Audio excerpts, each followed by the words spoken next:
Hi, good afternoon, friends. 1:40 p.m. அப்பத்தை ஆசிர்வதித்தல். திருவிருந்து ஜெபங்கள்.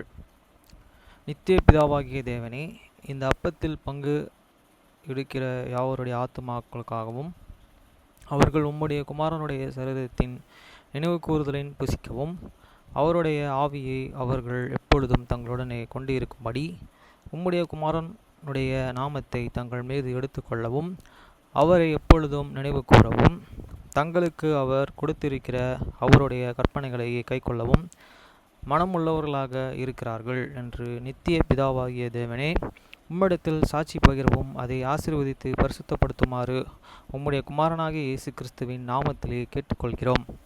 ஆமேன். தண்ணீரை ஆசீர்வதித்தல். திருவிருந்து ஜெபங்கள். நித்திய பிதாவாகிய தேவனே, இந்த தண்ணீரை பானம் பண்ணுகிற யாவருடைய ஆத்துமாக்களுக்காகவும் அவர்களுக்காகவும் சிந்தப்பட்ட உமது குமாரனுடைய இரத்தத்தின் நினைவு கூர்தலில் அவர்கள் இதை செய்யவும் அவருடைய ஆவியை அவர்கள் தங்களுடனே கொண்டிருக்கும்படி அவரை எப்பொழுதும் நினைவு கூறுகிறார்கள் என்று நித்திய பிதாவாகிய தேவனே, உம்மிடத்தில் அவர்கள் சாட்சி பகிரவும் அதை ஆசீர்வதித்து பரிசுத்தப்படுத்துமாறு உம்முடைய குமாரனாகிய இயேசு கிறிஸ்துவின் நாமத்திலே வேண்டிக் கொள்கிறோம். ஆமேன்.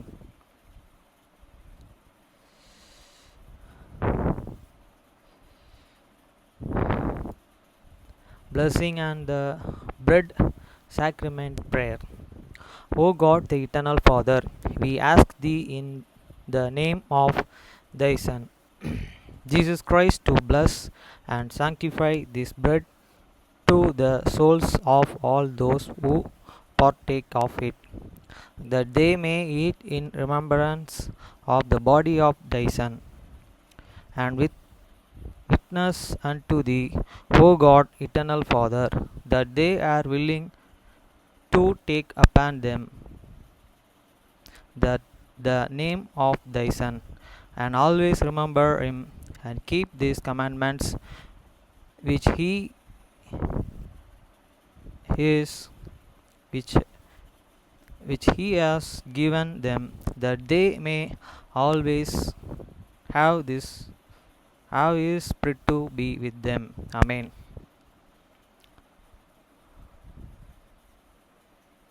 Blessing and the water sacrament prayer. O God, the eternal Father, we ask thee in the name of thy Son, Jesus Christ, to bless and sanctify this water to souls of all those who drink of it, that they may do it in the remembrance of the blood of their Son, which was shed for them, that they may witness unto thee, O God, eternal Father, that they do always remember him, that they may have his spirit to be with them. Amen.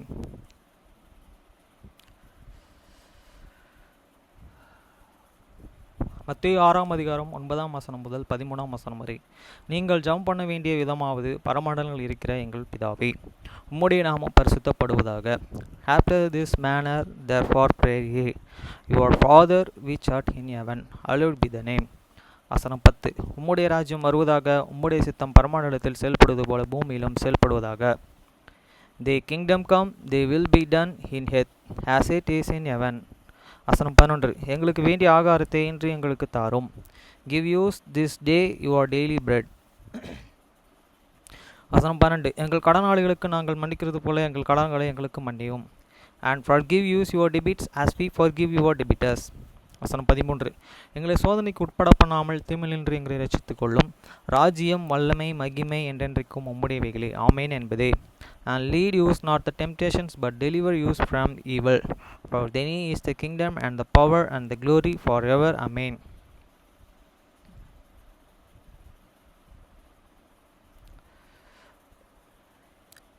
Second Chronicles 3rd chapter 1-17. பின்பு Solomon எருசலேமிலே தன் தகப்பனாகிய தாவீதுக்கு காண்பிக்கப்பட்ட பெரிய மோரியா என்னும்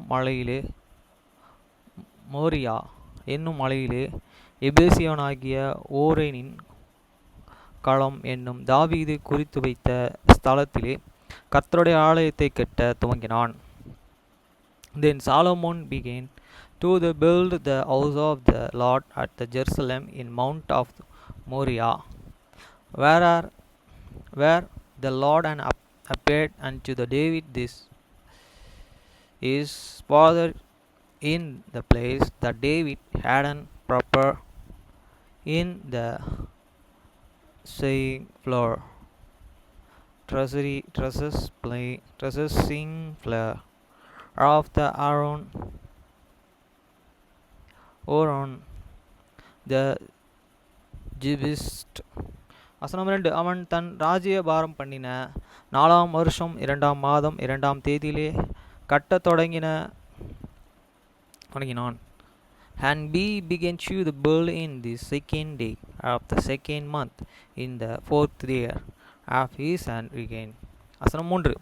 தேவனுடைய ஆலயத்தை கட்டுகிறதற்கு Solomon போட்ட அஸ்திபாரமானது முற்காலத்து அளவின்படியே 60 முழ நீளமும் 20 முழ அகலமாயிருந்தது.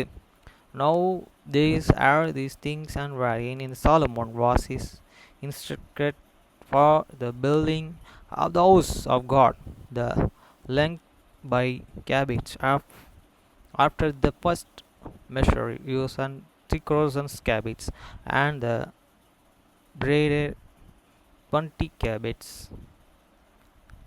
வசனம் 4. முகப்பு மண்டபம் ஆலயத்தினுடைய களத்தின்படியே 20 முழ நீளமும் 60 முழ உயரமாயிருந்தது. அதன் உட்புறத்தின் பசும்பொன் தகட்டால் மூடினான். And the approach that was in the front of the house, the length of this was according to the breadth of this house 20 cubits, and the height was an inherit and 20 and he and over hit within with pure gold. வசனம் 5. ஆலயத்தின் பெரிய மாளிகையை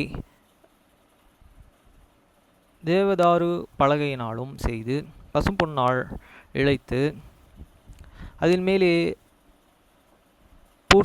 புர்சி வேலையை சங்கிலி வேலையும் சித்தரித்து and the greater house he clad with the fir tree which he and all laid with an fine gold, and set the plum trees and chersins.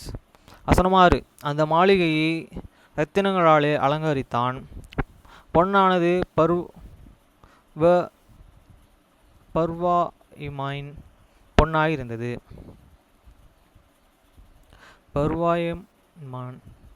பர்வாயின் mean பொன்னாயிருந்தது.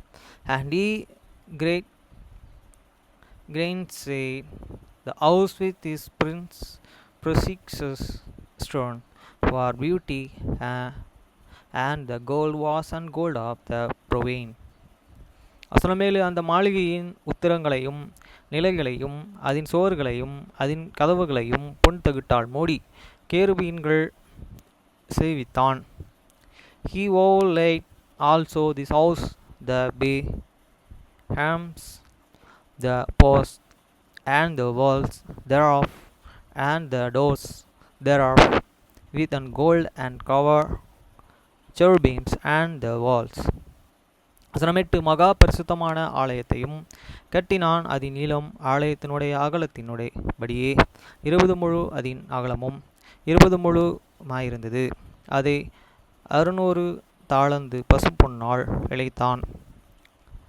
And he made the most holy house, the length whereof was according to the breadth of this house 20 cubits, and the breadth thereof 20 cubits, and he overlaid it with fine gold among 600 talents. வசனம் 9. ஆணிகளின் நிறையே 50 பொன் செக்காலானது. மேல் அறைகளையும் பொன்னாலே இழைத்தான்.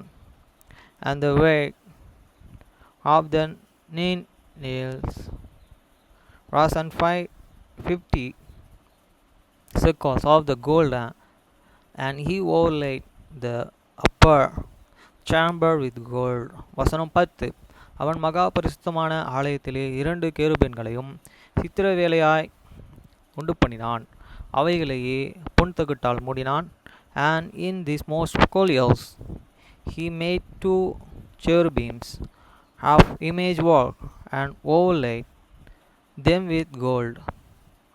வசனம் 11. அந்த கேருபீன்களுடைய சட்டைகளின் நீளம் 20 முழுமானது, ஒன்றனுடைய ஒரு சட்டை 5 முழுமாயிருந்தது. ஆலயத்து சுவரை தொட்டது இரு சட்டை 5 முழமாயிருந்தது. மற்ற கேருபீன்களின் சட்டையை தொட்டது. And the wings of these cherubims were 20 cubits long. One wings of this one cherubims was on 5 cubits, reaching to this wall of the house, and the other wings was like which 5 cubits, raising to the wings of the other cherub. வசனம் 12. மற்ற கேருபீன்கள் ஒரு சட்டையும் 5 முழுமாயிருந்தது. ஆலய சுவரை தொட்டது, அதன் மறு சட்டை 5 முழுமாயிருந்தது. மற்ற கேருபீன்கள் சட்டையை தொட்டது. And one wings of this other cherubim was on 5 cubits, reaching to the wall of the house, and the other wings was 5 cubits, also joining 2 wings of the other cherub. வசனம் 13. இப்பொழுது அந்த கேருபீன்கள் சட்டைகள் 20 முழு வரிசையாய் இருந்தது. அவைகள் தங்கள் கால்களாலே ஊன்றி நின்றது. அவைகளின் முகங்கள் ஆலயத்து உட்புறமாய் நோக்கி இருந்தது. The wings of these cherubims separate themselves front 20 cubits, and they stood on their feet, and their face were inward. வசனம் 14. இளநீல் நூலும் இரத்தாம்பர நூலும் சிவப்பு நூலும் மெல்லிய நூலும் திரையையும் அதிலேயே கேருபீன்களில் உருவங்களையும் உண்டு பண்ணின. And he made and the were of the blue and purple and cherubim and fine line and rogot cherubims thereon. வசனம் 15. ஆலயத்தின் முன்பாக 35 முழு உயரமான 2 தூண்களையும் அவைகளுடைய முனைகளிலே மேலிருக்கும் 50 முழு உயரமான கொம்புகளையும் உண்டாக்கி, also he made and before the house 2 pillars of 20 and 5 and cubits high, and the chapter that was on the top of each of them was on 5 cubits. வசனம் 16. சந்திதிக்கு முன் நிற்க சங்கிலிகளையும் பண்ணி தூண்களின் முனைகளிலே மேலு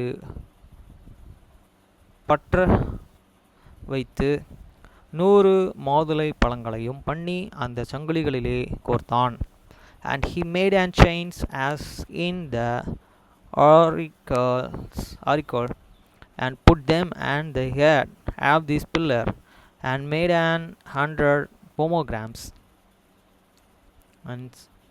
and put them and the chains. வசனம் 17. அந்த தூண்களை அவன் தேவாலயத்திற்கு முன்பாக ஒன்றை வலது புறத்திலும் ஒன்றை இடது புறத்திலும் நாட்டி, வலதுபுறமானதுக்கும் யோகி என்று இடதுபுறமாயிருக்கிறது போவாஸ் என்று பெயரிட்டான். And he reached up this pillar before the other and the left, and called the name of that and the right hand Jochain, and the name of that and the left Boaz. Hi friends, நாளைக்கு சாபர்டே. நாளைக்கு நான் அப்பம் இல்லாட்டனா தண்ணி இங்கிலீஷில் இல்லாட்டி அவங்க உத்தரவு கொடுத்தாங்கன்னா தமிழில் கூட வாசிக்கலாம். தமிழ் ஈஸி, இங்கிலீஷ் கொஞ்சம் அது ப்ரொனன்சியேஷன் கொஞ்சம் கஷ்டமாக இருக்குது. ஏன்னா என் மதர் டங் தமிழ், அதான் ஈஸி. எனக்கு ரொம்ப பிடிச்ச லாங்குவேஜ் இங்கிலீஷ். ஓகே ஃப்ரெண்ட்ஸ், இப்போ செகண்ட் Chronicles 4th சாப்டர் படிக்க போகிறோம்.